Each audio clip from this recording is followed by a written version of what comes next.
suicídio.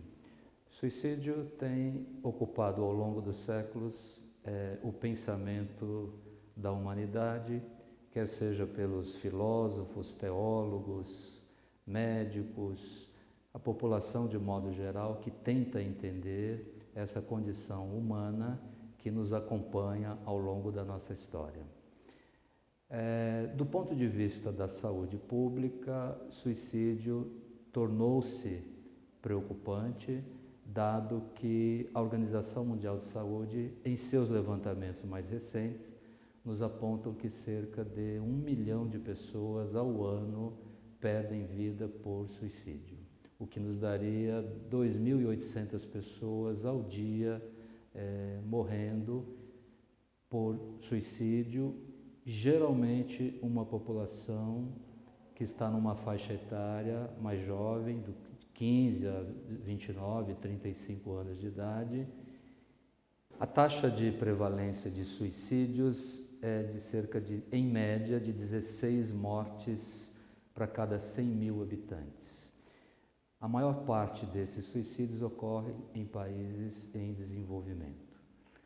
No Brasil, que ocupa em números absolutos o primeiro da América Latina, com cerca de 10 mil mortes ao ano, nós temos uma taxa de prevalência em torno de 5 mortes por 100 mil habitantes.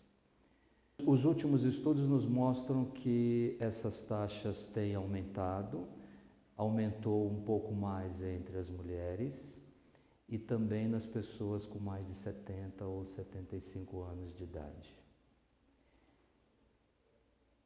A pergunta que se faz é o que levam as pessoas a cometerem o suicídio. A primeira coisa que se deve pensar é que não devemos achar uma explicação única ou simplista ou apontar que fatores externos, à primeira vista, como fatores econômicos, sociais, são os únicos responsáveis.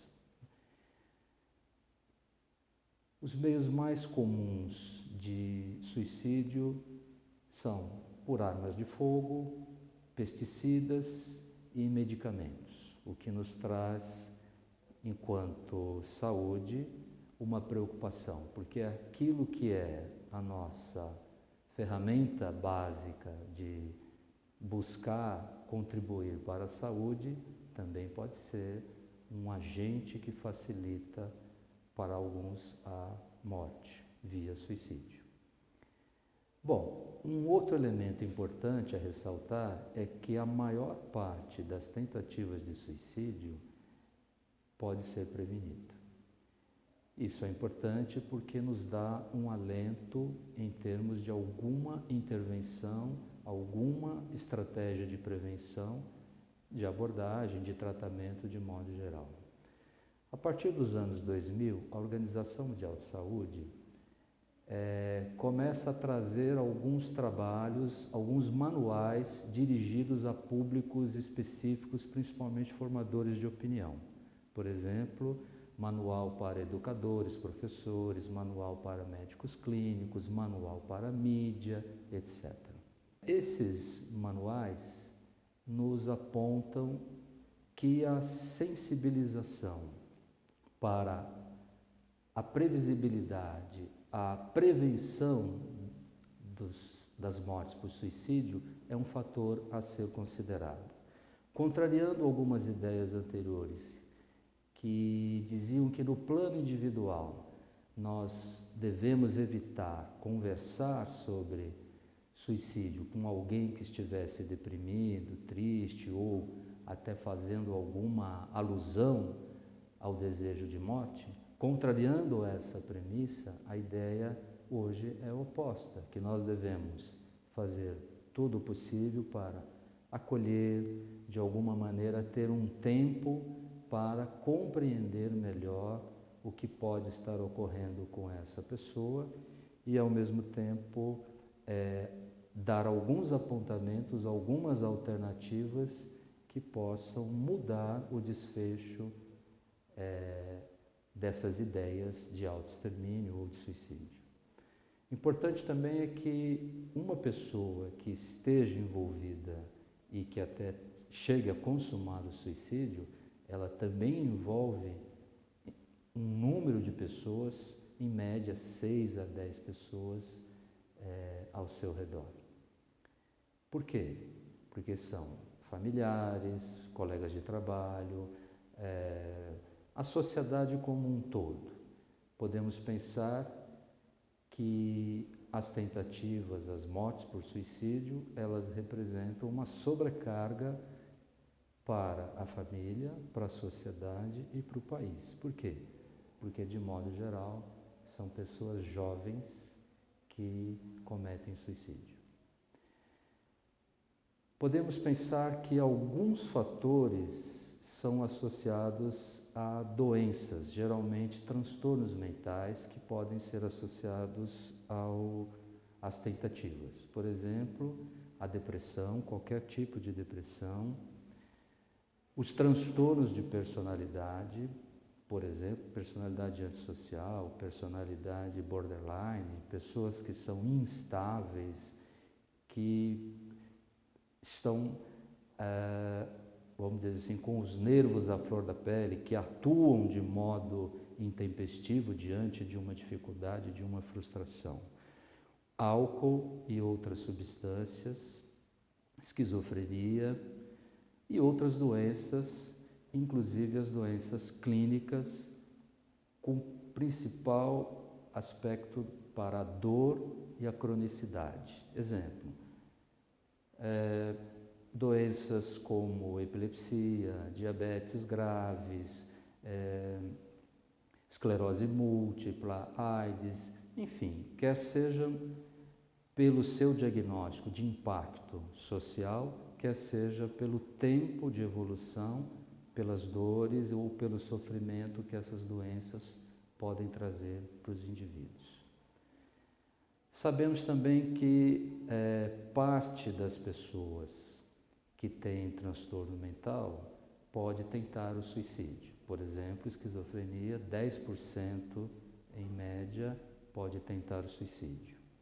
Se nós conhecemos a prevalência, se nós lidamos com essas patologias, no meio da saúde, quer seja da saúde pública ou privada, podemos montar algumas estratégias de apoio maior a essas pessoas que são mais vulneráveis a terem, ao longo da sua vida, algum momento onde o suicídio possa surgir como alternativa.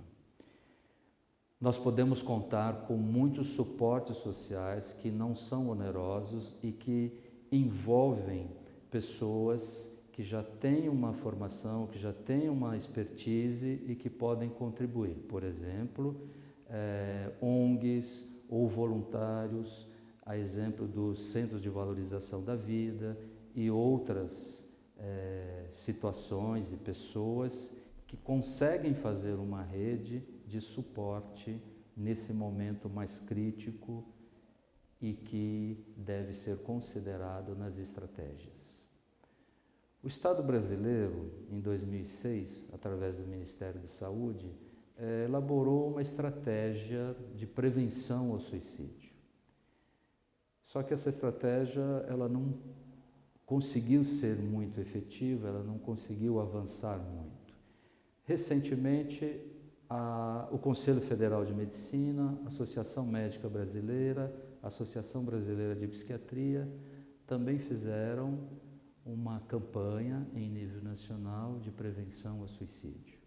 Devo ressaltar que no próximo dia 10 de setembro seria o dia de combate ou dia de luta ou de prevenção contra o suicídio. Lembrando que pessoas que estão mais vulneráveis ou que estão em risco podem aumentar a sua chance de apresentarem a tentativa de suicídio. Uma coisa é a tentativa de suicídio, outra é a consumação do suicídio. As pessoas tentam mais em condições como, por exemplo, alcoolizadas ou em condições de separação, de desemprego, dificuldades familiares, perdas de modo geral ou algum tipo de ameaça ou de pressão social, política, condições de adaptação ao meio, mudanças, como por exemplo, aspectos migratórios, etc. Então, nós vemos que uma combinação de fatores entre os aspectos pessoais, a capacidade de resistir às pressões, o meio, as condições de vida, as questões religiosas em si, as pressões que o próprio grupo exerce, e aí nós temos grupos mais vulneráveis, como por exemplo jovens que estão na busca de um lugar na sociedade, etc. Quer dizer, juntando essas condições já estudadas e já apresentadas como fatores importantes no desfecho para as tentativas ou os atos consumados como suicídio, as estratégias podem partir disso. Quer dizer, não se trata de medicalizar, não se trata de disciplinar ou de ter regras, mas é a partir da própria experiência, a partir do próprio convívio, que nós podemos atuar de uma maneira mais efetiva. Alguns autores chegam a dizer que cerca de 90% das tentativas de suicídio podem ser prevenidas, né? Se nós tivermos uma atenção para os grupos de jovens. Por exemplo, no município de São Paulo, nos anos de 2000 a 2010, cerca de 7.000 pessoas, entre jovens principalmente, morrem por mortes violentas. Destas, em torno de 6% são por tentativas de suicídio. Quer dizer, é um número extremamente alto e que nos faz pensar que nós, quer profissionais da saúde, educadores, pessoal ligado à assistência social de modo geral, a população, os formadores de opinião, os líderes comunitários de modo geral, temos uma responsabilidade de nos envolvermos nessa tarefa, de tentarmos diminuir no Brasil as nossas taxas de suicídio, já que o Brasil não chega a ter, se destacar entre os países de maiores taxas, mas nos alertarmos porque essas taxas estão tendendo a aumentar mais até do que as taxas de natalidade. Diante desse tema tão intrigante que é o suicídio, na nossa organização, na SPDM, em nível dos CAPs, do Centro de Atenção Psicossocial, nós já iniciamos alguma perspectiva de uma abordagem diferenciada. Por exemplo, está de uma maneira prioritária o acolhimento de qualquer pessoa que tenha referência com ameaça ou tentativa de suicídio. Então, as equipes já estão, de alguma maneira, atentas e sabendo que elas são referências para tal evento.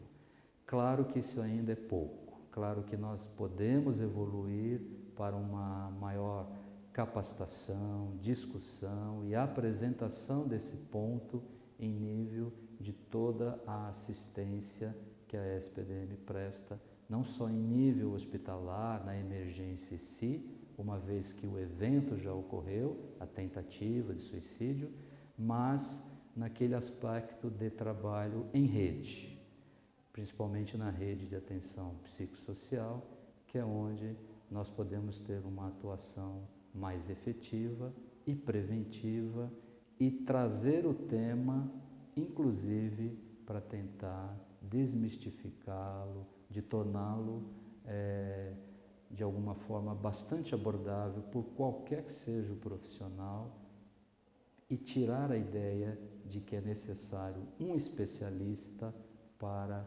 acolher, cuidar ou dar o encaminhamento para uma pessoa que esteja com ideias de autodestruição.